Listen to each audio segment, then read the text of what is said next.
Hello, everyone. OCO, welcome to week number 5 of the Cherokee Nation Gen Z Leadership Program.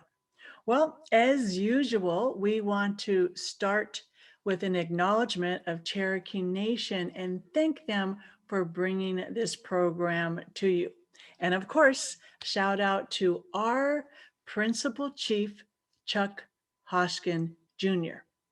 So last week, we talked about the importance of being cooperative and being patient.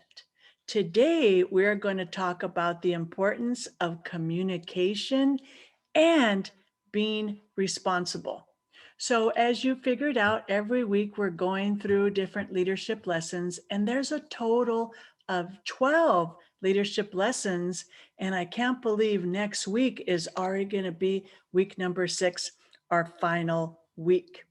So, again, I am Cynthia Ruiz, and I'm joined by my co facilitator, Abraham Bearpaw. Hey, Abraham. Hello. Hello, everyone. Okay, so leadership lesson number 9 is about communication. Be sure to let others know how you are feeling. So, as a leader, it's imperative that you're both communicating effectively, but the flip side of that is listening. So communication is part of it and listening is the other part. So there's two parts to communication. Communication is one of those topics that it's so simple yet complicated at the same time. So I want to start off talking about what is communication. Well, if you look at the actual definition of communication, communication is a process by which information is exchanged between individuals through a common system of symbols, signs, or behavior. Now, obviously, we use language to communicate, but I have to acknowledge that the English language is very complex. So sometimes it complicates the way that we communicate. For example, in English, you can have words with different meanings, or you can have words that sound the same with different meanings. And a prime example of that is the word right. Now, right could mean your opposite of left, right? I write with my right hand, so that's right, opposite of left. It could also mean write, you write something down, you write a letter. It also can mean, right can mean the opposite of wrong.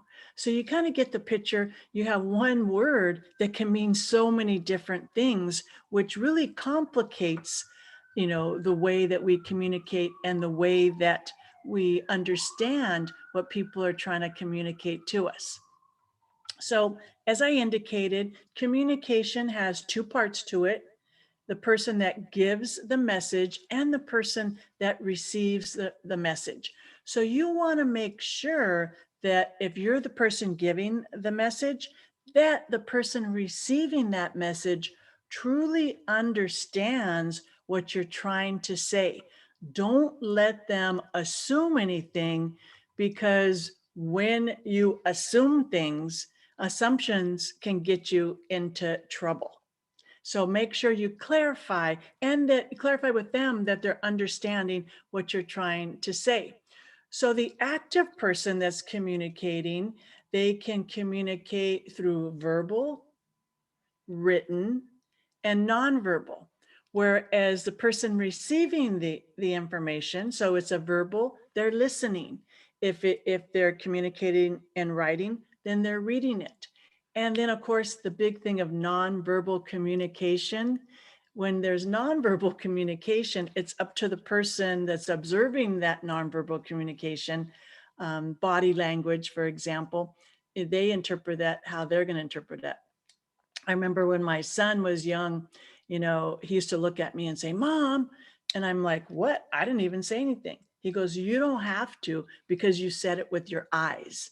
So that's an example of nonverbal communication because he would, I would roll my eyes, I would look at him a certain way, and that was the way that I communicated to him.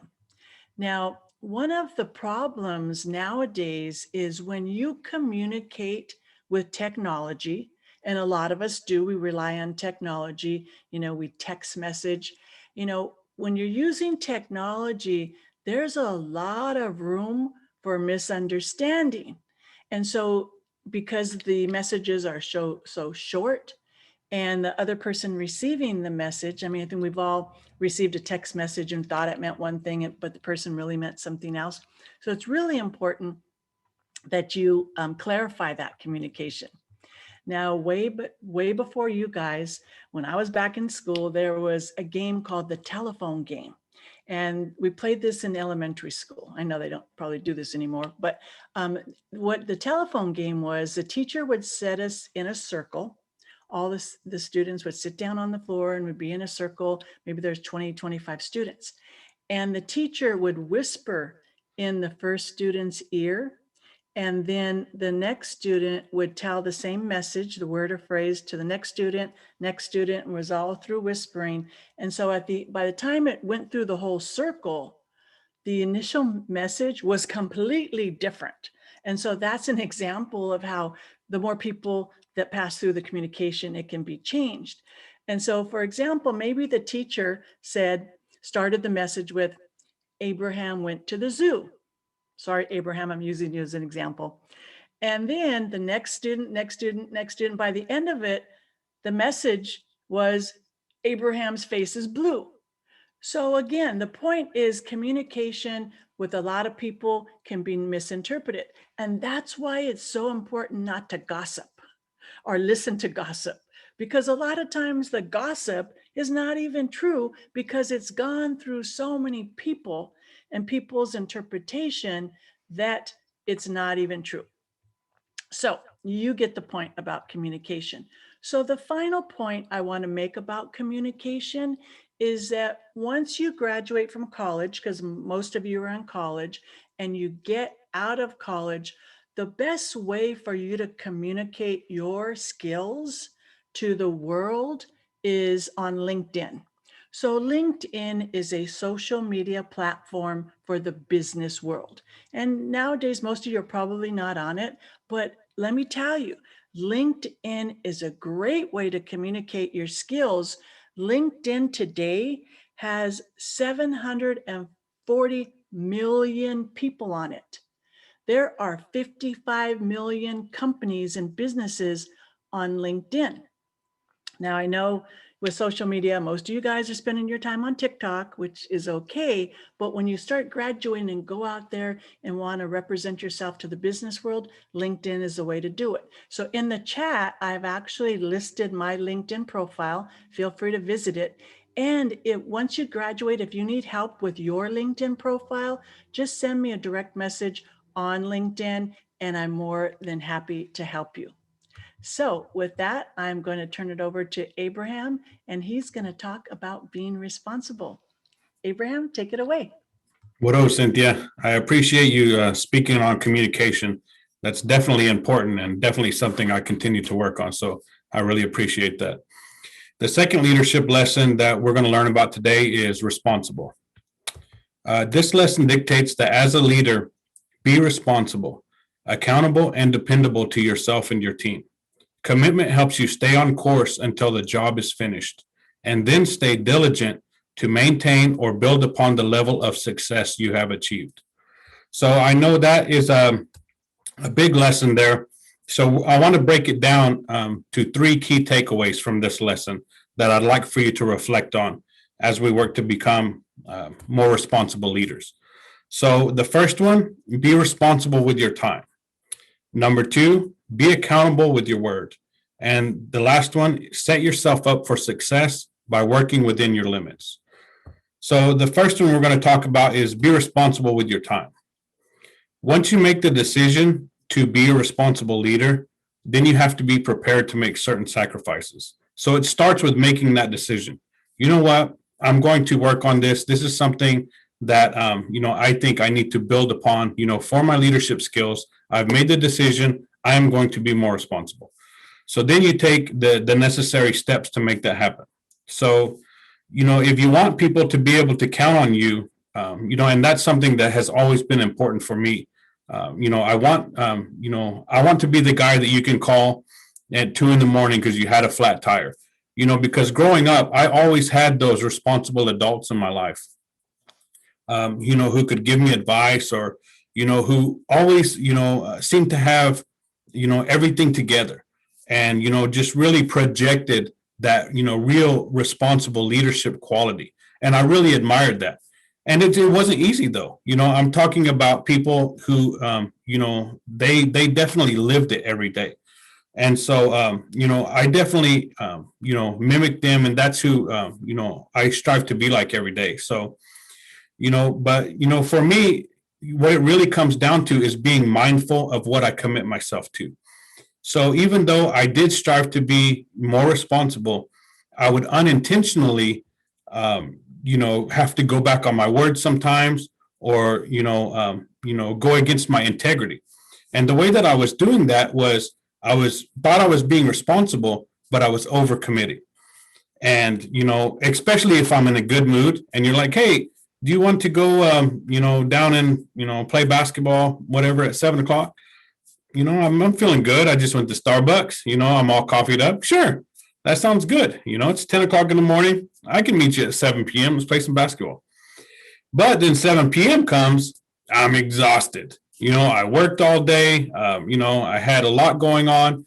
And so, so even though I did commit earlier, a lot of times I would go back on that and say, you know what, I'm too tired. I'm sorry that I can't make it. But then I got a reputation for, they're like, oh, Bearpaw, he says he will be there, but he may not be there. So, one of the things that I had to work on was, just making sure I'm prioritizing things, and definitely putting more thought into what I'm committing to. So, and as you do this, as you go through this process, and it's harder for some people, than others, definitely people who are people pleasers, who want to help everybody. I fall into that category. I really want to be helpful, but you have to realize that there's only so much of you to spread around. And so if you spread yourself too thin, which I've done, definitely a time or two, there's, I just end up doing a lot of things, but I don't end up doing any of them very well. So, what I do now is, I'm more mindful of what I commit myself to. And if I do give my word, I make sure I do show up to that thing, whether I'm tired or not. I make sure that's something I do. So, also, if you want to, decline an invitation, don't think that you need an excuse. It's okay to say no. That's one of the things that I've had to learn as a leader, that, I can't do everything. And it is okay to say no. And if you do need to say no, you don't need an excuse. A lot of times I thought, I need a really good excuse if I'm going to decline this invitation, but you really don't. It's okay. Your time is valuable. What you are doing, the plan that you have for yourself, the priorities that you have, you don't need to explain those to anybody. So the second topic we're going to talk about today is being accountable with your word. So everyone makes mistakes. If you're trying to do anything new, you're going to make mistakes no matter what. That's how we learn. But you can show you're responsible by owning up to that mistake. So if something does happen, own up to it right away. I've gotten a lot of compliments as a leader, as a manager, because, I make mistakes and I admit them. I'm human. And, I think the worst thing you can do is try to act like you didn't make the mistake, or try to act like you know everything, because everyone knows that's not the case. We're all human. We all make mistakes. So, you show you're responsible by first owning up to the mistake, and then working on solutions to rectify the situation. And all along during this process, it really helps if you're transparent with your team members. So what I will do is, if we're in a meeting or we're talking about something, I'll just own up, the error on their report, that was my error. This is how we're going to fix it. and I'm transparent with everybody in doing it. And then it's just not a big deal. And, we're able to move on. And not only, do you really set yourself apart as an honest leader and a person of integrity, but you give other people permission within your team to be honest. People don't have to go behind your back and hide mistakes, or, just think that, it's something that they can't own up to. So, I've gotten compliments on how I handle my mistakes. So that's definitely something, I'd like to pass along to you guys. So the final takeaway that I want you to reflect on today is set yourself up for success by working within your limits. So like I said before, I have a tendency to take on too much. I want to do so many things, but in the past, it meant that I would take on several projects, and like I said, I wouldn't do any of them very well. So remember that you have to take care of yourself first. And, you're no good to anyone if you're not practicing good self-care. So, working within your limits means time management. It means prioritizing what you're doing. It means learning to say no. And, it means putting yourself first. So, self-care is vital. I think that's something that, I don't think is talked about enough. Growing up, it was mentioned a lot in Cherokee culture, actually. When we go to the stomp ground, we practice our culture. All of those cultural activities are meant for self-care.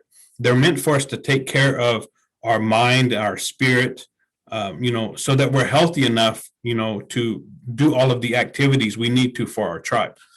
So that's something I would definitely encourage you guys, is to, continue to practice our culture, Cherokee culture, because it is, but however you do it, just make sure that you're maintaining your self-care, you're taking care of yourself before you go out and try to take care of everyone else. So those are my 3 takeaways, for this lesson on being responsible. I can't believe it's already week 5. I'm really excited that you guys have stayed with us so far. So, I look forward to all the great comments that you guys have and the great things that you are doing. And so if you're watching the recording, be sure to view the presentations that are titled Leadership Lessons. These are the only videos that have the comments enabled on them. So once again, I just want to say Wado to everybody. And next week, April 14th, is our last session. And, we're going to have the chief on, and he's going to come on and, be able to speak to you guys, of course, about leadership, definitely as the leader of our great tribe. I'm sure that he has some really great words of advice and lessons for us. So once again, please join us next week for our last session on April 14th. We're going to be talking about strong and determined. So if you want to, you can now stick around for the Q&A portion. But if not, I just want to say Wado for joining us, and Donada go hunting until we see each other again.